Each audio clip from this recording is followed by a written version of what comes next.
Nang bata pa ako, nung yung tumutubo ang mga ipin natin, lahat kami magkapatid maganda ipin. Walang may dubol-dubol na ipin sa mga ipin namin. Hindi nagdudubli, hindi nagsasampaw.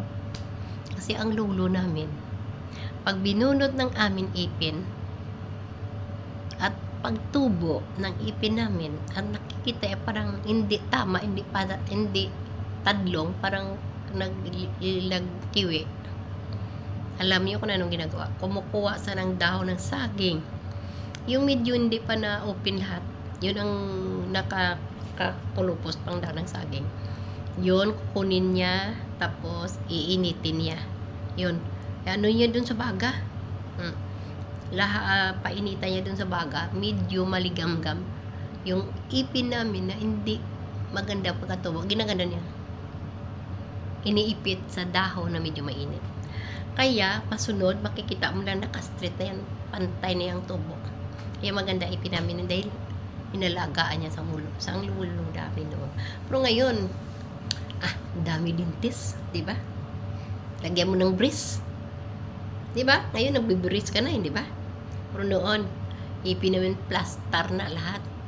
Kung nakita kami isang nagbisita sa bahay kasi meron kaming mga nag-ipon-ipon kami doon kasi parang may mga parte-parte. Hindi tawanan kami, sabi nila, ala, ang ganda ng ngipin niyo, para daw postiso. Pantay lahat ang ipitubo. Ay, nako. Panera, pantay lahat yung tubo yan. Pantay-pantay. Ngayon, pumapantay ipin natin dahil marami na mga bagay-bagay na pwede ipantay sa ipin natin. Yung brace, di ba, isa na yun? Pero kahit na nga ang ipin ngayon, pwede mo yan dalhin sa doktor, sa dentist, at gusto mo itanim ipin mo, mga plaster, magawa na yun ngayon. Pero noon wala yun.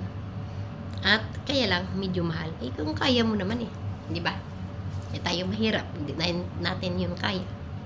Yun. Kaya, kahit noon nga, isang bata pa kami, kasi bata pa tayo pag-change ipin natin permanent, hindi ba?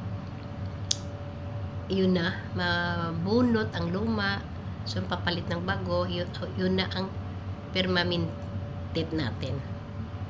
Pag hindi tama ang tubo, yun ang ginagawa ng lolo namin. Kumukuha sa ng daon ng saging, tapos painitan doon sa baga, at medyo maligamgam, iipit dito,